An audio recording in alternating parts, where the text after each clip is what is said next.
Welcome, audience. Thank you for peering into the window of time and space we call Kenshi. Join us for a time as we see a vagabond group of souls congress together under the banner that they call the Companions.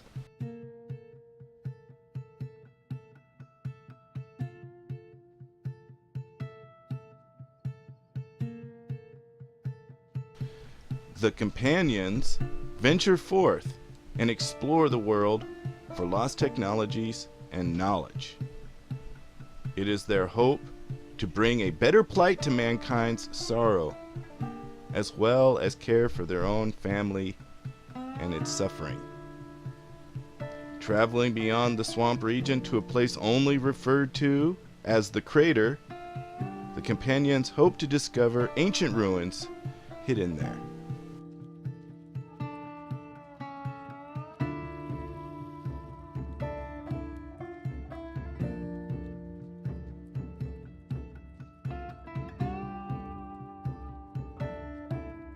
Not much in the way of civilization exists beyond the swamp.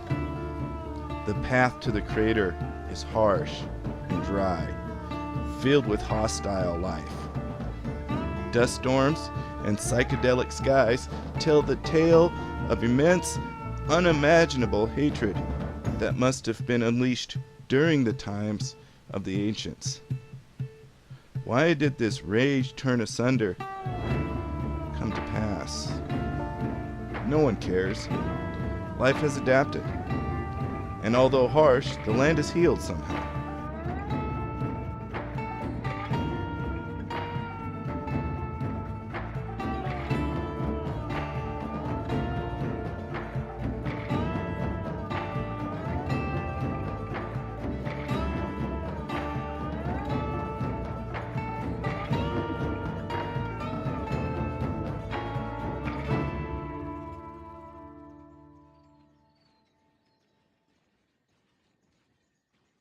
Within the obsidian maze, outlining the crater, the Companions indeed find ancient ruins.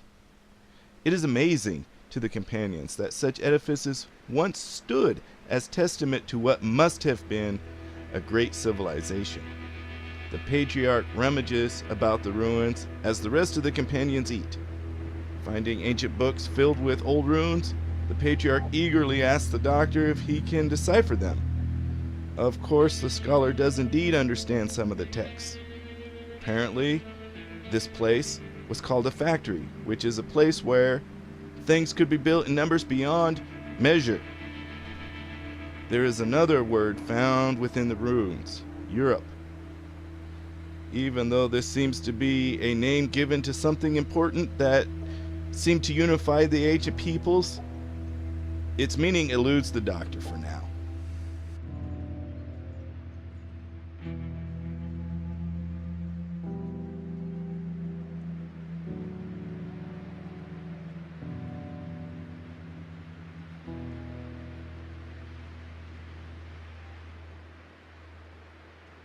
As the Companions approach the ancient ruins mapped within the books of the old library, they become frightened. Unlike the ancient library found in the swamp region, this structure was built from hate. Barbed wire, heavy stone, and high fences make it clear that this was some sort of ancient fort or bastion. Furthermore, the sky turns red as blood, and the rain descends as fire to the touch of any part of flesh that is exposed.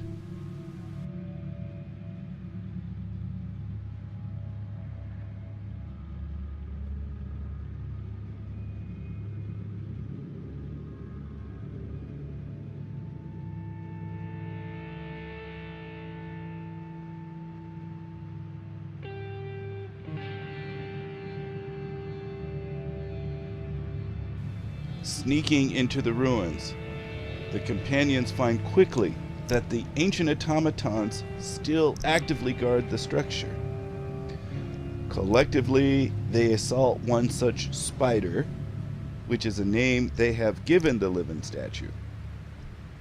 Though the Companions defeat the adversary, Only the old Shek woman, the skeleton, and the rogue come away standing.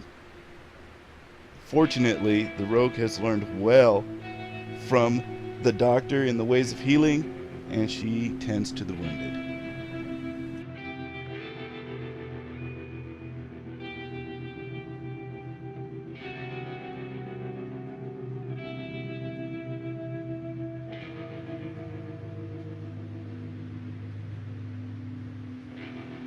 While the companions rest to heal enough to leave this accursed place, the rogue rummages about looking for anything that might interest the scholar. Unfortunately, she does not find much in this regard. So the companions leave, having learned a valuable lesson about the dangers of exploring the realms of the ancients.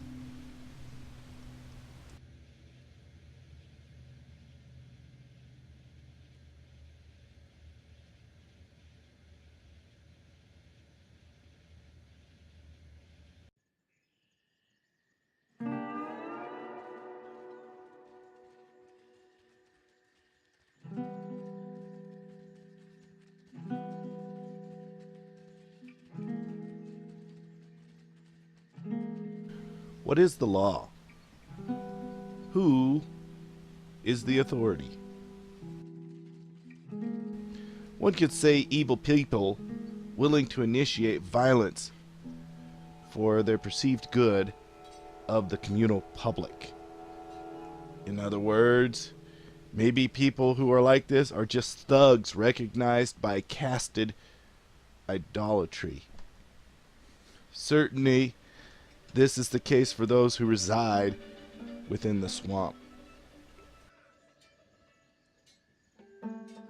Brigands abound everywhere as the companions bring home treasures from their expedition into the crater ruins. Here, they are accosted by highwaymen calling themselves the Braid Saber Brigade, looking for taxes, no doubt.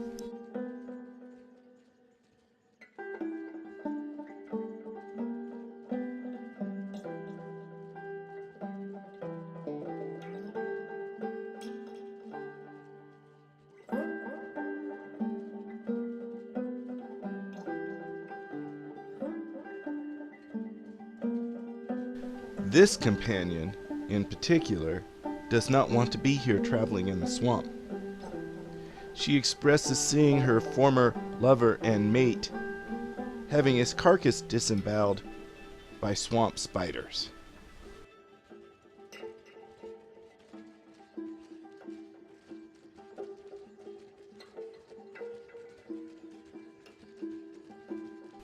Her current love and mate assures her that they will make the journey without another such tragedy happening. But to make sure, he convinces a wandering shinobi to travel with the companions for a spell, so that way they can safely make it to the capital city of the swamp called Shark. It is amazing how quickly word spreads in the swamp. A group of well-fed merchants carrying treasure does not go unnoticed for long. So at the inn where the companions stay at, the authorities set up a trap. A fight breaks out, after which convinces the companions that they should leave as quickly as possible.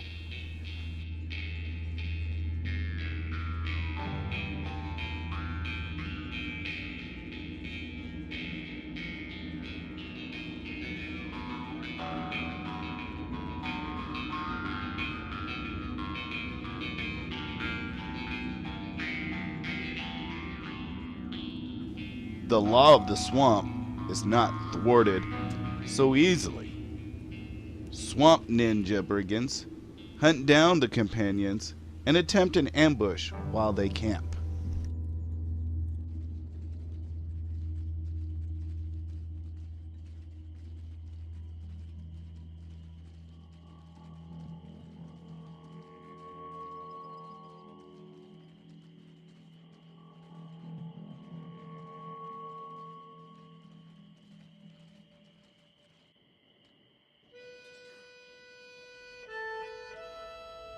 The next morning, a horde of hungry bandits descend upon the companions.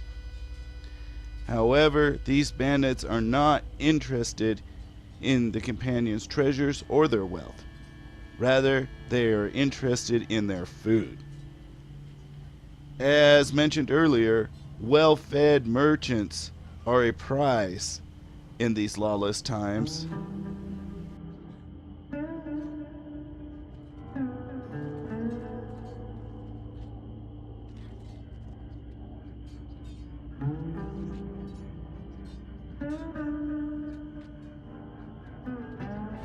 The battle rages well into the day, but most of the bandits run off like coyotes when it becomes evident that the companions are no stranger to combat.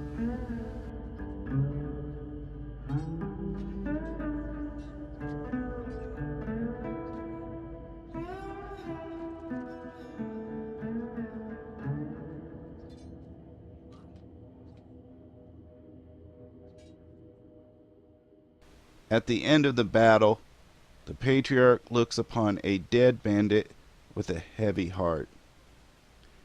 This is the inevitable reality of man's foolishness.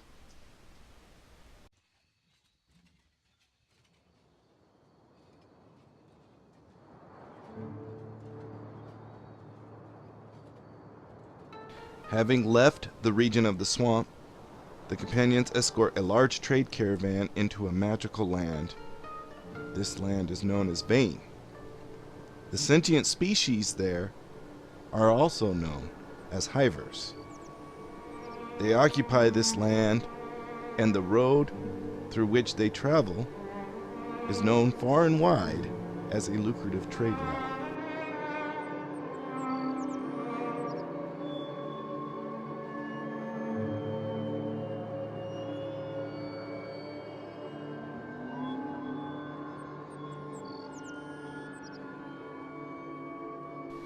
It rains a lot in Vane, although the rain is warm and soothing, but it definitely has a purple hue to it. The soil of the land and the vegetation are also of this purple hue.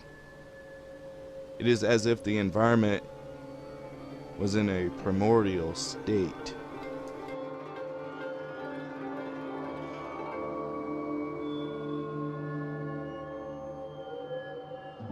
Though peaceful compared to the lands within the swamp, Vane does have its own dangers. Here a primate called a gorilito combats with the companions. This solitary beasts are not necessarily aggressive, but they do tend to be somewhat protective of their domain.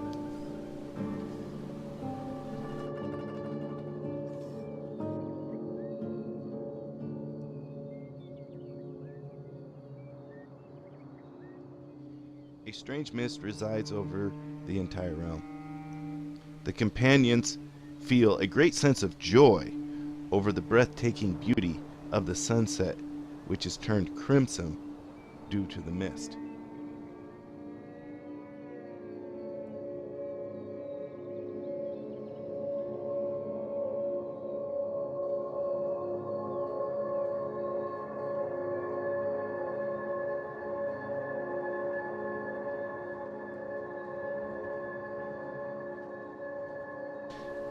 Unlike the people of the swamp, the hivers within the realm of Vane are aggressive in a different fashion.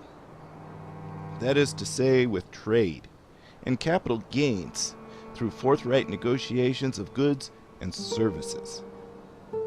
Here, in this scene, the companions meet such a hiver trade caravan at the middle of the night.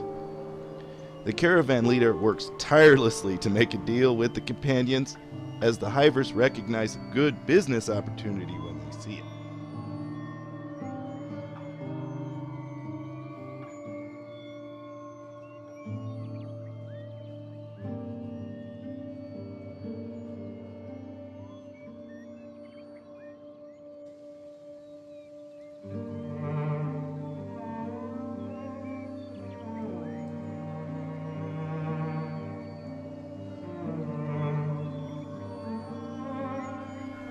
purple rain, a strange mist, welcoming inhabitants. The companions travel with good spirits as their expedition to the second ruins continues through the breadth and length of the lands of Vane. Intrigued by the companions' collective spirit and unity, a hiver joins the companions to be part of their great journey and to participate in the vision that they hold for the future. Departing from the last hiver village before entering the wilderness towards the ancient ruins, the companions rejoice, for they are fully supplied to make such a journey. As a matter of fact, traveling through the realms of Vane have fattened their purses enormously. Every hiver, every village, every caravan brings new opportunities for trade and profit.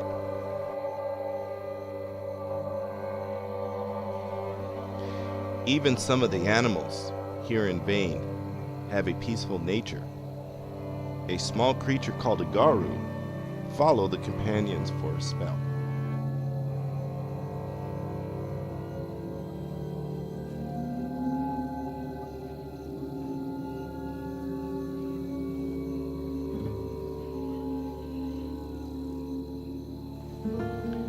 This is definitely not the case for all the creatures found in Vane, however. A large and powerful creature the companions call a beak thing roam in great herds in the wilderness between the Hiver Society and the ruins. These beak things attack at every opportunity, as they are predatory and they regard the companions as prey. Though experience from the past has prepared the companions for the nature of combat, it is eventual that it wears upon them.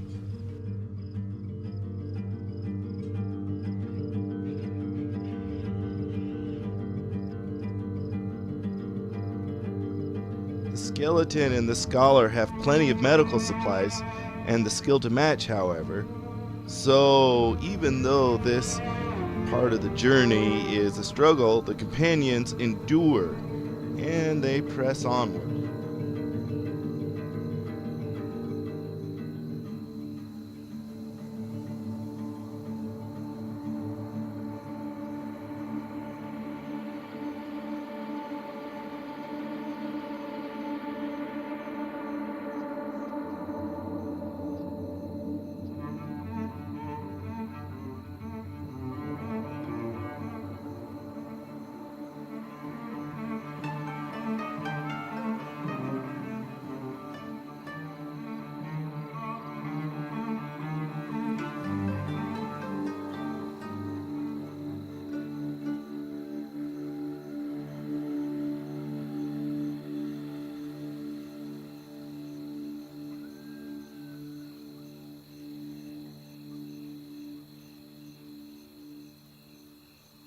Overcoming the obstacles presented to the companions by the wilderness, they finally reach the shore. On the island, in the distance, lies the ancient ruins, but one more obstacle presents itself. That is the expanse of ocean that lies in between.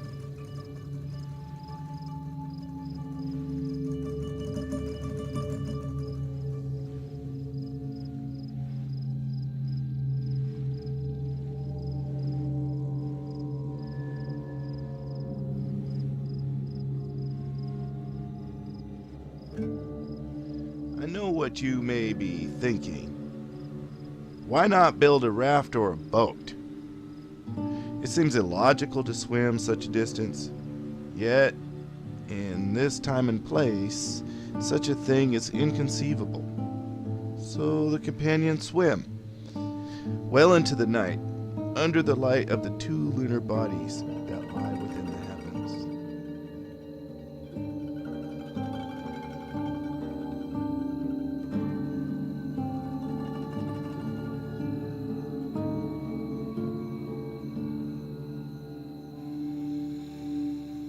Huzzah!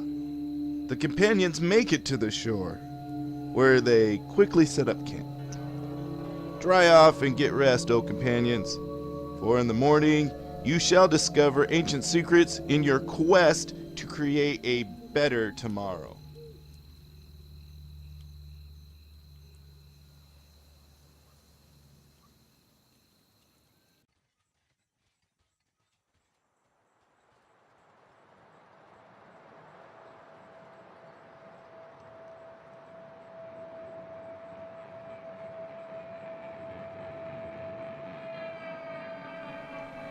It seems that every realm that the companions travel through has its own environment and society. The lands of Drake are no different. Still within Hiver lands, the companions pressed to the site discovered from the ruins in vain.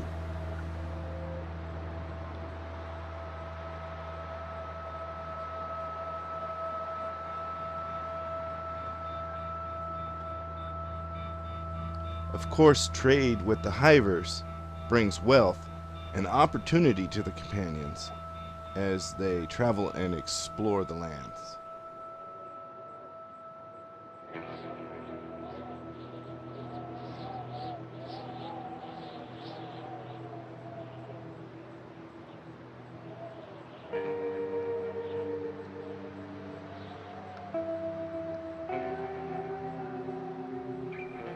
Hiver settlements are not the only ones to be found in the realm of Drake. Human homesteaders hold a small enclave along the coastal peninsula, coexisting with the Hiver society. The companions do not know why these good folk come to settle here, as they are by far too independent in nature to divulge much information about themselves.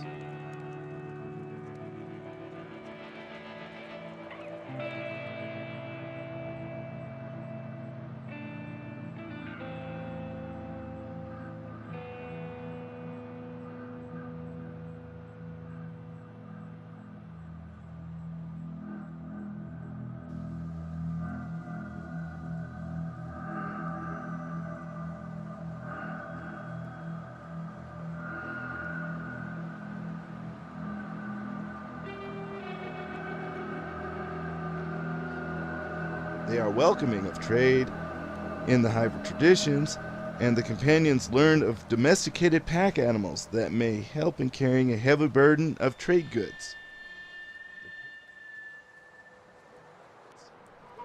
The Patriarch decides against such livestock, however, at this time, as the nature of their travels do not warrant such pack animals at this moment.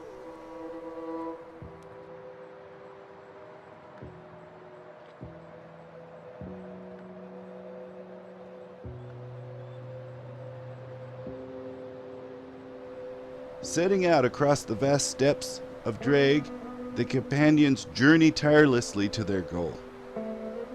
Well fed, well supplied, and in good health, morale is high. Each companion holds inner hope within their hearts.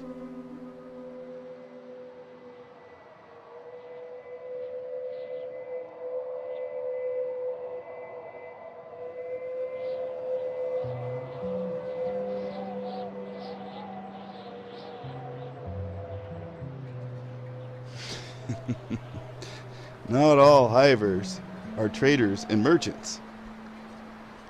Near a mist-filled land called the Fog men, Hivers, attack the companions, probably to eat them.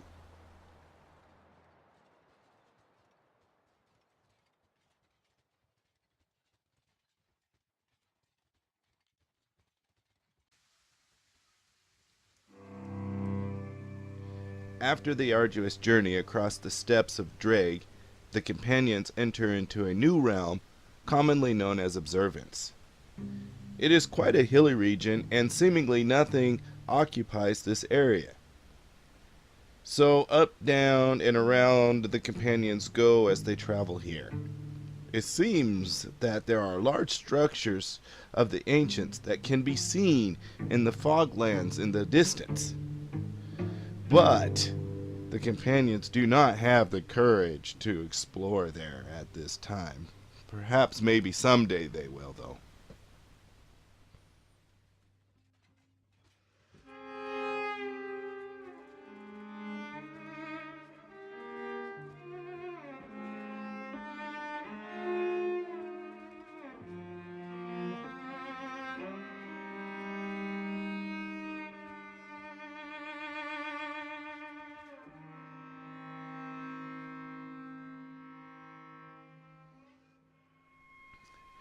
As night falls, the companions come to a vast floodplain. The objective of their journey lies within this floodplain. The skeleton's mental and physical abilities seem to grow exponentially as the scholar and the skeleton himself work to heal him from his ancient decay. So this night he tells tales of giant cities made of mountains, traveling the heavens, how the three ancient sapient species fought there a millennia ago. This floodplain is where one of these cities fell to the earth. Although these tales seem truly unbelievable to the rest of the companions, it is self-evident from the flying machines overhead to the ancient ruins strewn about that the skeleton tells the truth, as he was there. What discoveries and dangers can the companions find in this forbidden place? With courage, the companions press onward.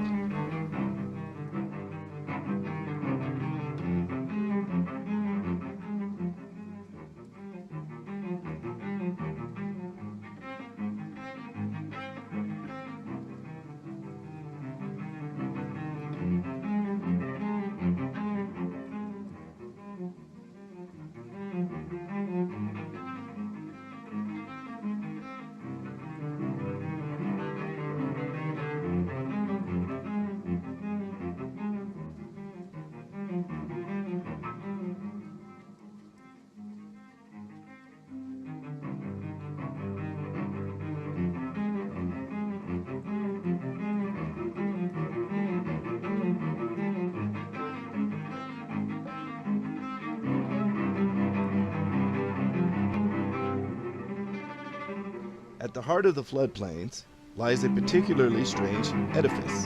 It is where a mass of the strange flying machines converge. Also, it is a place of discovery that the companions search for. Approaching the ruins at nightfall, the companions are unopposed by any of the flying machines that hover overhead.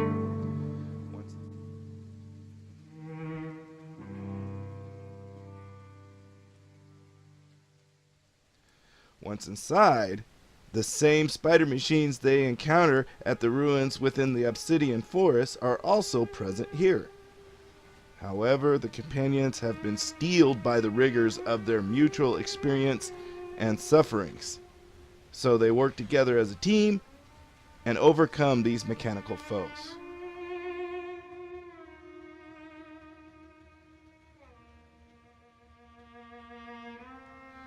Ah, yes.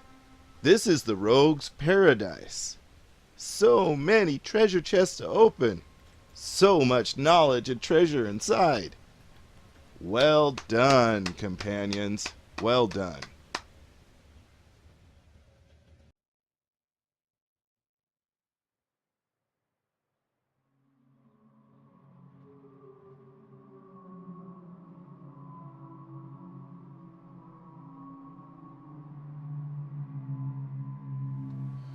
What a great and epic expedition we have just experienced.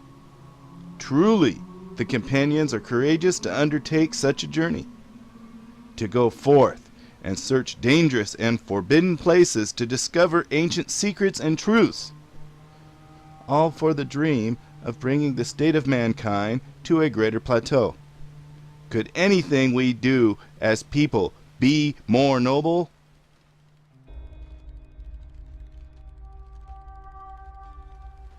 See as the companions bring their newfound wealth and knowledge for the uplifting of the people living within the hub. What is this strange spirit that has possessed those who would be a companion? Look into the eyes of any companion and listen to their words of mercy, of compassion, and of truth, as well as accepting the brutal reality of the world they are thrusted upon. No, none of the companions are saints. All of them have been conditioned by the evil state of mankind and the ancients' folly that has destroyed the earth. However, it is the aspirations of creating something to the benefit of their lives and to the existence of the public that brings hope This kinship is the wellspring that motivates the companions to care for one another and to those that know them.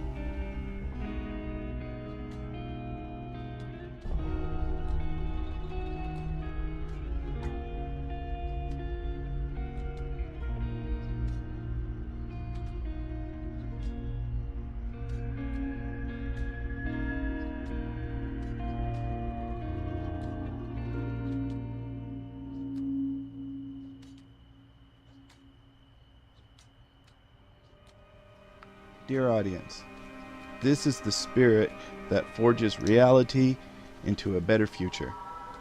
Each companion grows in his or her own way to contribute to this dream.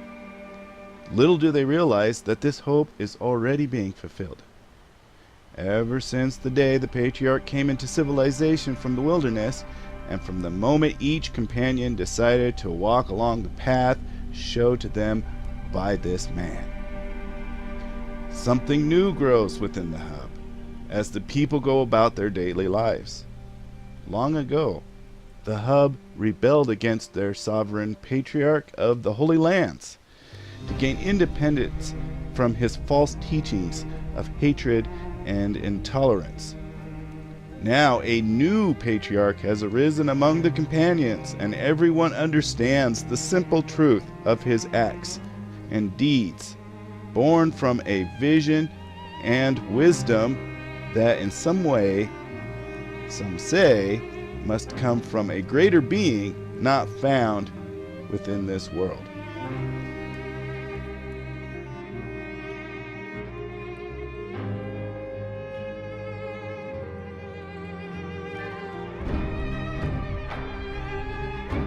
Thank you for spending your time here within the lives of the companions as they explore the world of Kenshi. We will visit this multiverse again. Will you not join us in the next episode?